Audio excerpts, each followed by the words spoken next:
Okay, part 6. Hopefully this is the last part. I think it is.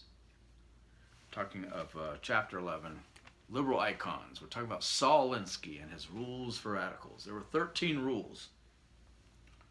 Rule number 1. Power is not only what you have, but what your enemy thinks you have. Basically, you hide your numbers, you raise a din, you make a stink, and you make people think you got more people on your side than you do. How often do we see this in today's modern left-wing politics? The liberals love to lie about how many people agree with them. We talked about the 97% of scientists in the global warming debate. Baloney.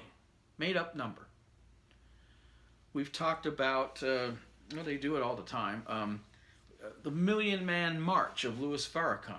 There might have been a few 100,000 people there. There was no 1 million people there. They still refer to it as the Million Man March.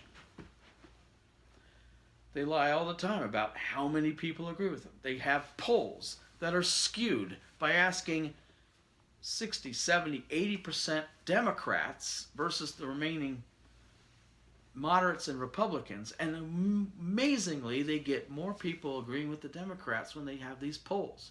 This is done all the time. The gerrymandering of opinion and the gerrymandering of what people believe in order to make it seem like they have a lot more numbers than they actually do. Rule number 2. Never go outside the experience of your people. Confusion, fear, and retreat are the result. In other words, only talk about that which you are comfortable talking about. Don't let the enemy, and he always referred to the opposition as the enemy. In other words, this was not a way to be kumbaya. This was not a way to compromise. This was an attack. It was a war. It was always a war. Them and us. You don't want to give the enemy any help, so you stay within the lines. If you don't know about something, you don't go there. Notice how often liberals will divert attention from something that makes them uncomfortable and talk about something that they like to talk about. Even if it's a complete non sequitur. You will ask them a question and it's like, hey, how about them Lakers?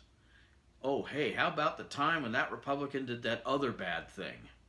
The hell does that have to... Nope, they're back to their comfort zone. Number 3, whenever possible, go outside the experience of your enemy. In other words, create fear and confusion and make them retreat. When you're talking to them, bring up a subject you know they are not comfortable with. Number 4, make the enemy live up to their own set of rules. This is something that liberals have known about how to fight the war. Remember, Democrats know how to play this game and they know how to win. They've been doing this for decades. And basically what this rule is basically acknowledging that the enemy, which is the right, or the right wing, have standards that they have broadcast as being part of their belief system. That we have lines we won't cross. That we have morals that we will not, break with. Standards, morals, laws, black and white lives, little gray as possible, all the rest. Well, this is an indictment of the liberals, not the conservatives, because it basically says the opposite about them. They have no standards. They don't care about laws. They have no morality. It's subject to change, as we've mentioned, moral relativism. So only a right-winger could be held to his own set of rules. You cannot hold a left-winger to their set of rules because they have no rules. You can't hold them to any morality because they have no morality. You can't hold them to a set of laws because they don't care if they break the laws. The end justifies the means. Something Saul Alinsky said all the time.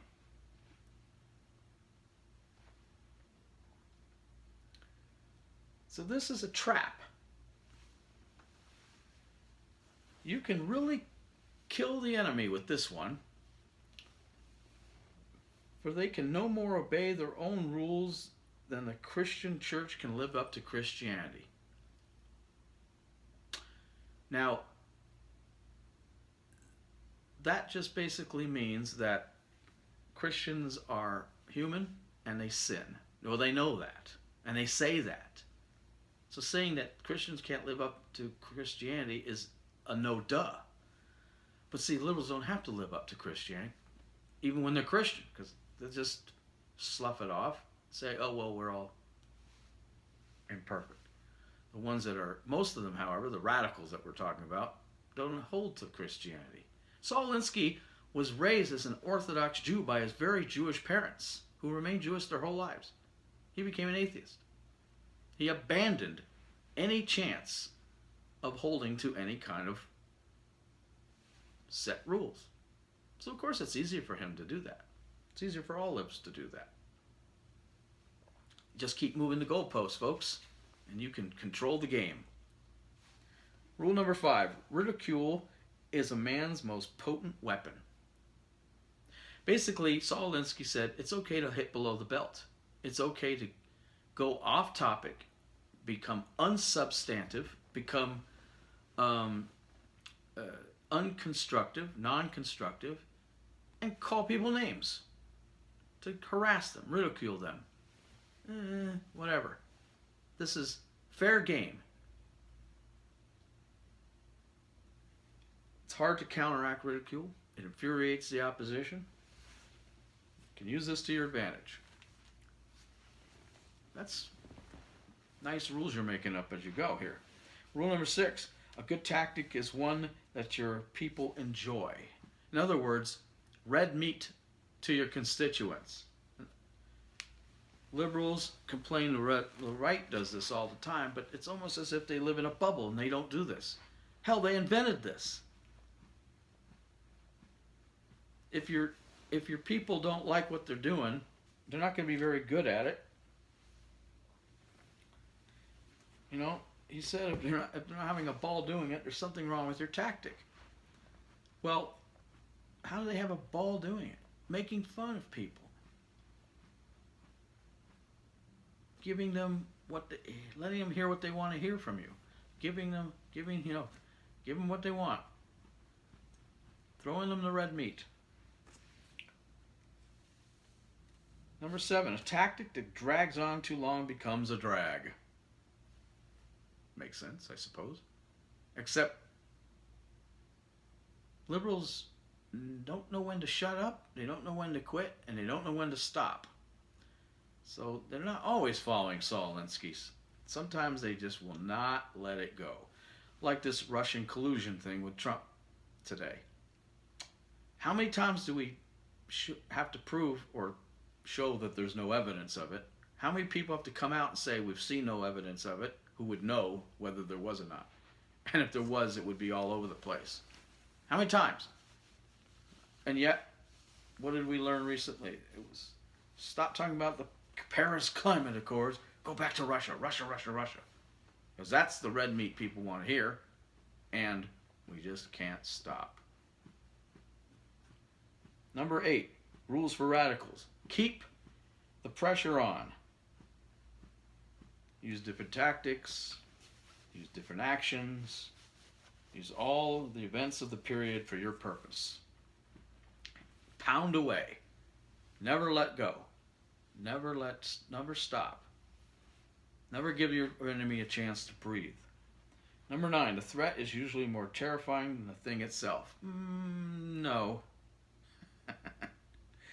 The stuff the liberals are actually trying to do itself is way more terrifying than the threat of doing it, because they're actually doing it. And when they actually do it, it's horrible. It's horrendous. Number 10, the major premise for tactics is the development of operations that will maintain a constant pressure on the opposition. That is an uninteresting rule for radicals. Number 11, if you push a negative hard enough, it will push through and become a positive. Also, if you lie often enough, it will become the truth. Number 12, the price of a successful attack is a constructive alternative. In other words, avoid being asked, okay, what would you do? Um,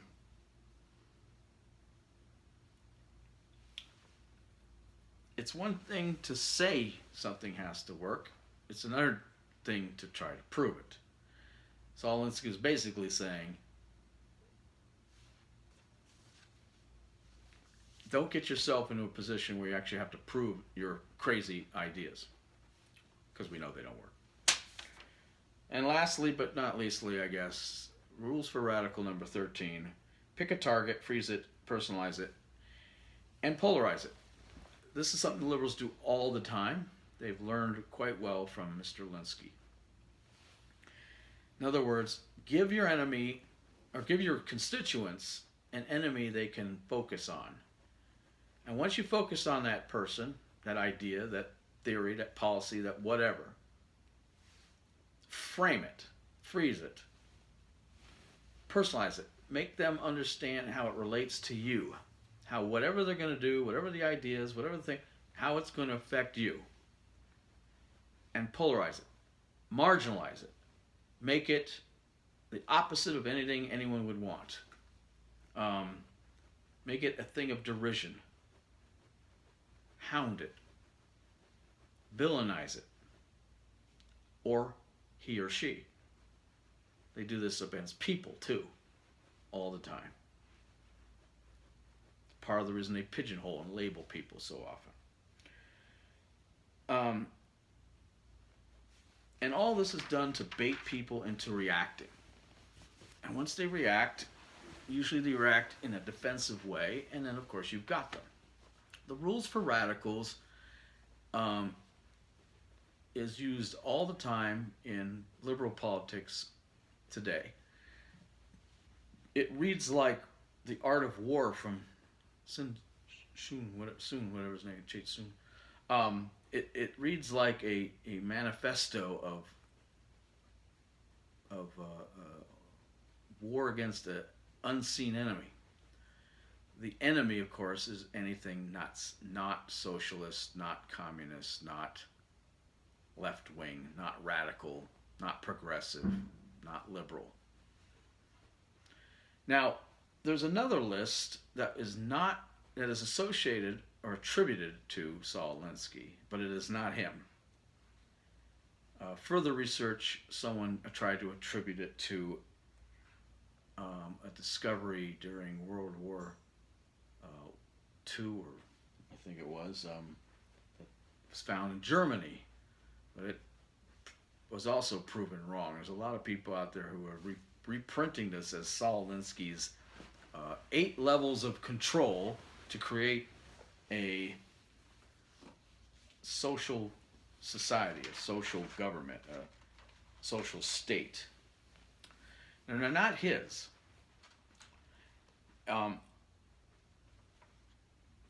They thought maybe it was a version of how to create a communist state back in 1946, but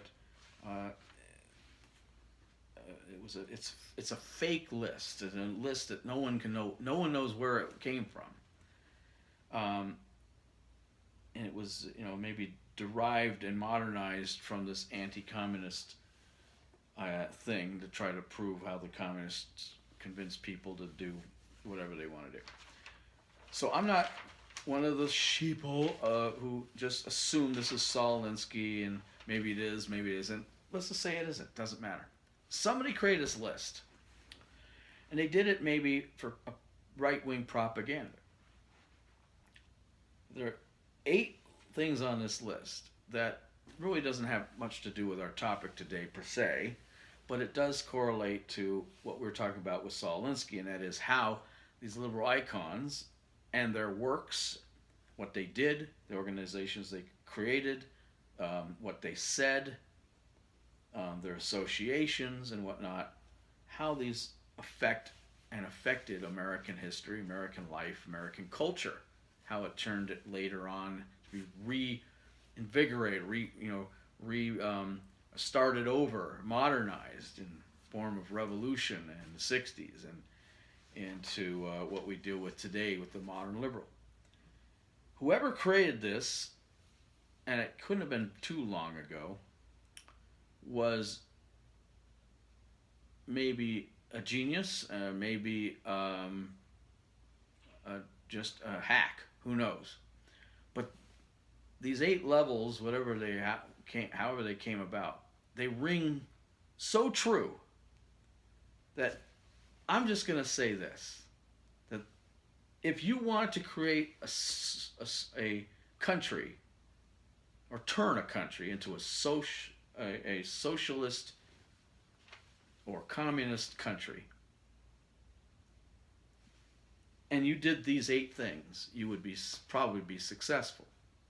And as I mentioned, we are far and into becoming a socialist country. We are taking great strides in that direction, despite our beginnings, despite the wishes of our framers and framers' Constitution, founders of the country, despite the American culture itself, what it is, despite being a republic, constitutional republic, and not a true democracy, despite Frederick Hayek's lamenting that America, not lamenting, but saying that America can never become socialist, because he didn't really understand the level of lunacy that would be coming from the left in just a couple decades later.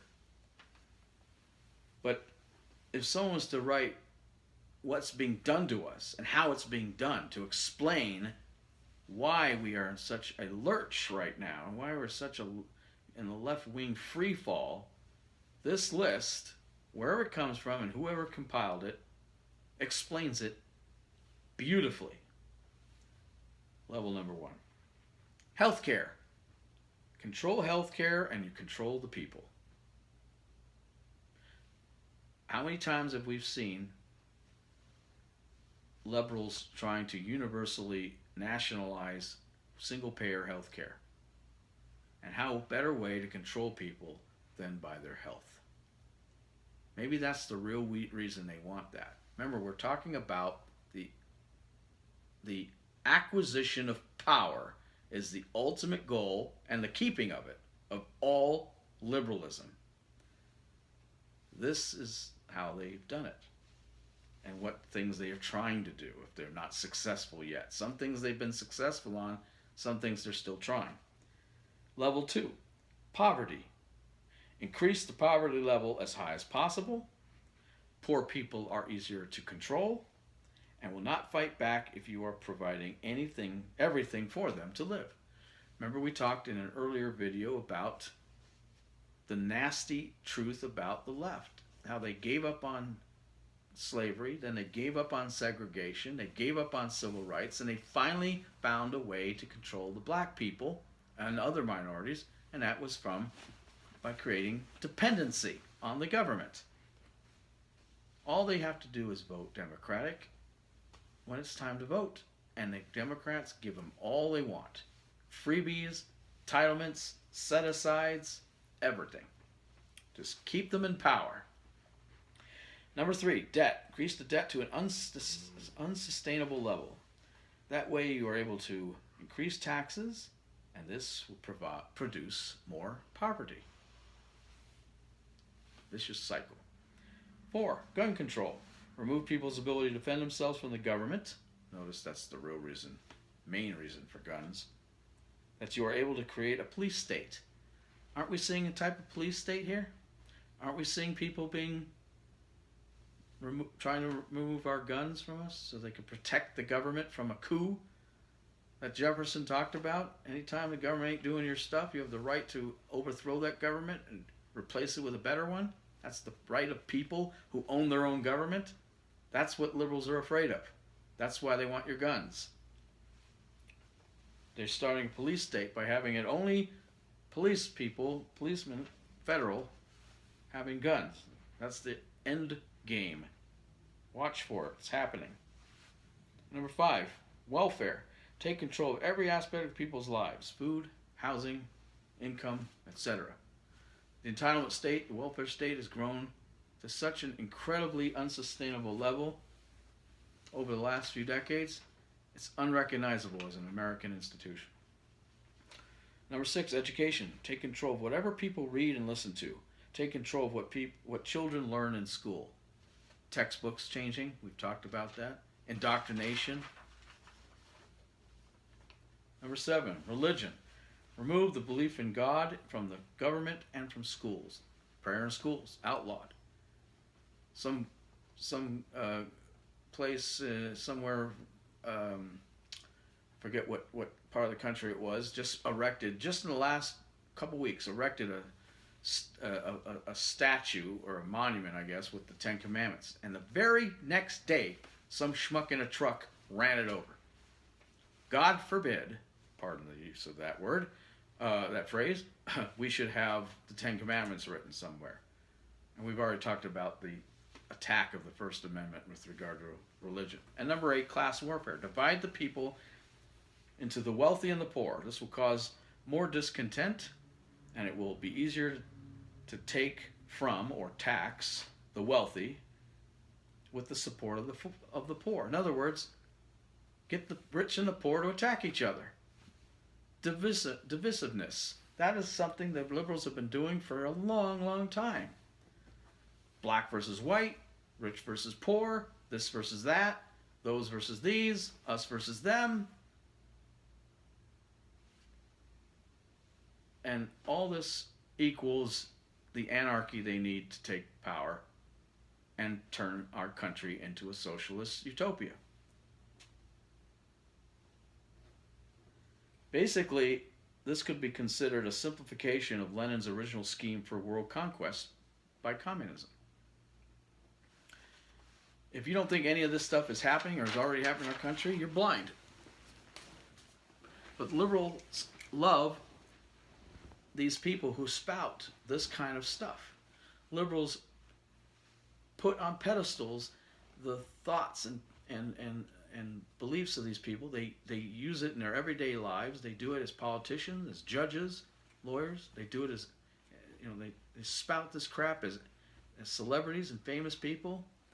This is what drives them. And these are the people who have driven them. And dozens and dozens and dozens of others who are, in some case, absolute monsters. In some case, absolute xenophobic criminals in their thoughts and in their deeds. And they prop these people up as great heroes and great thinkers and great, and give them euphemistic terms to try to rationalize and justify their existences of an anti-American and racist, bigoted, socialist, communist goofs that they really are. Know your enemy, folks. Know who you're dealing with. Know that these people hate you and everything you stand for if you're a right-winger. And knowing that, knowing who you're dealing with, will help you fight them whenever and as often as is necessary. Thanks for your patience, and hope you enjoyed this video, and we'll see you next time. Take care.